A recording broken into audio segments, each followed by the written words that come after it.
매수의 기술, 매도의 예술. 예, 오늘도 제럴드 로브 얘기를 이번 주 준비한 건데 제가 또 게스트들 많이 오시고 해갖고 설명을 다 못했는데 이번 주 풀어야죠. 풀고 다음 주는 또 다른 걸 해야 되니까 현명한 매도를 위한 노하우를 알려드리겠습니다. 현명한 그러니까 왜냐하면 매수보다 매도가 중요하기 때문에 매도 얘기를 하는 게 좋다. 현명한 매도를 하기 위해서 어떻게 해야 되느냐? 로브가 말씀하시기를 처음에 주식을 매수했을 때 생각했던 그 여건에 변화가 생겨서 당초 예상에 못 미쳤거나 기대가 꺾였을 때는 매도해야 된다. 그렇죠? 네. 반도체 경기가 좋아질 걸로 예측을 했고, 그 다음에 반도체 가격이 오를 걸로 우리가 예측을 해서 소부장 쪽으로 좀 가는 거 아닙니까? 추세라는데. 근데 뭐 어떤 이유에 의해서 반도체 값이 생각과 달리 내년에 계속 꺾이더라. 그러면 우리가 생각했던 추세랑 달라지는 거예요. 그럴 때는 매도를 해야 된다는 거고요. 투자 손실은 반드시 잘라버려라.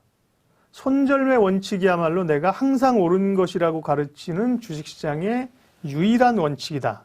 트레이더니까요. 제럴드 로브는 트레이더이기 때문에 이렇게 얘기를 하는 거죠. 트레이더는 손절매가 정말 금과 옥조입니다. 금과 옥조. 네. 그러니까 우리가 투자를 할 건지 매매를 할 건지를 먼저 정해야 됩니다. 그러니까 정말 가치 투자자들은 손절매?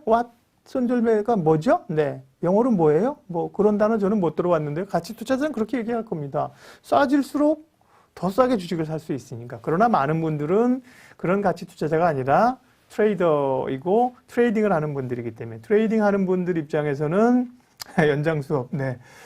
트레이딩 하는 분들 입장에서는 손절매는 정말 지켜야 될 원칙이라는 거죠. 그래서 투자 손실이 있으면 반드시 잘라버려라. 현명한 매도의 노하우. 손절매를 한 이후에는 일단 그 거래를 잊어버려라. 네. 앞으로의 투자 판단에 손절매가 영향을 미쳐서는 안 된다. 손절매 했어. 그걸 왜 샀을까 내가 바보같이. 그때 안 샀으면 이렇게 안 팔아도 되잖아. 그런 생각할 필요 없다는 거예요. 좋아서 생각해서 샀잖아요. 그죠? 생각이 달라졌을 뿐이니까. 잘라버리고 나서, 네. 완전히 잊어버리는 겁니다. 잊어버리고, 진짜 고수는 뭐냐면, 다시 손절매를 했는데 이 종목이 나중에 좋은 것으로 판단되게 되면 앞서서 매도한 가격보다 지금 주가가 더 높더라도 매수할 수 있어야 된다. 그게 진정한 트레이더라는 겁니다. 그러면 오늘 여기까지 해드릴게요. 손절매 얘기는 많이 들어보셨을 거고 잘 안 되는 게 또 손절매.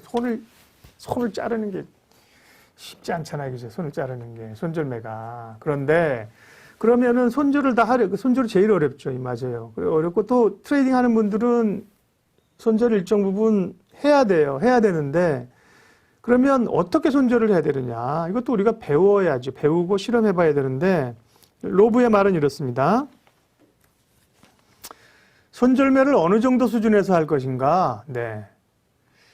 일단 실수는 피할 수 없다. 실수를 저질렀다면 재빨리 받아들이는 것이 값싼 보험료를 내는 거다. 이거는 전멸당하는 것이 아니라 손절매는 작전상 후퇴일 뿐이다. 이렇게 서두를 깔아놓고요. 5에서 10% 정도 떨어졌을 때 손절매를 한다면 그때마다 자신의 잘못을 점검하고 반복해서 실수를 저지르지 않을 수 있다. 대략 5에서 10% 정도. 이게 이제 일반론입니다. 손절매를 30%에 하면 손절매도 아니죠, 그거는. 네. 손절매를 1%에 2%야. 그건 물론 스캘핑 하는 분이나 데이 트레이딩 하는 분은 그럴 수 있겠습니다만 조금 스윙이나 길게 보시는 분들이 기껏 사놓고 나서 1%, 2% 손절매하면 안 되잖아요. 범위가 5에서 10% 정도가 적당하다는 건데 기준이 없습니다. 자, 그래서 두 번째, 어느 정도에서 손절매를 하면 좋을까? 제럴드 로브가 친절하게 또 다른 얘기를 해주고 있는데요. 고가주의 경우는 10% 손절매 원칙을 지키고 저가주의 경우는 20% 정도로 범위를 넓혀서 손절매 원칙을 지키는 것이 좋다.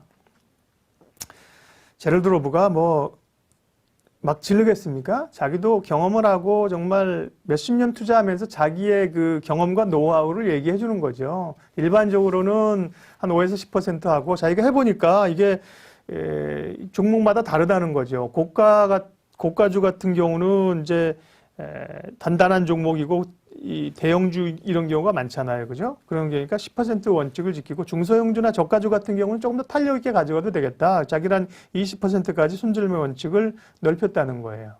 참고하시라고요, 여러분들. 여러분 손절매 원칙 가지고 계시겠죠? 10%, 뭐 7%, 5% 가지고 계실 텐데 로브가 얘기한 것처럼 대략 한 10% 수준인데 고가주는 10% 원칙을 지키고 저가주의 경우는 20% 원칙을 지켜라. 초보자는 수학적으로 손절매 규칙을 정해놓고 지켜라. 네. 그러나 노련한 투자자가 되면 나름대로의 규칙을 가지고 조금 더 탄력 있게 운영해서 적용을 해도 된다는 겁니다.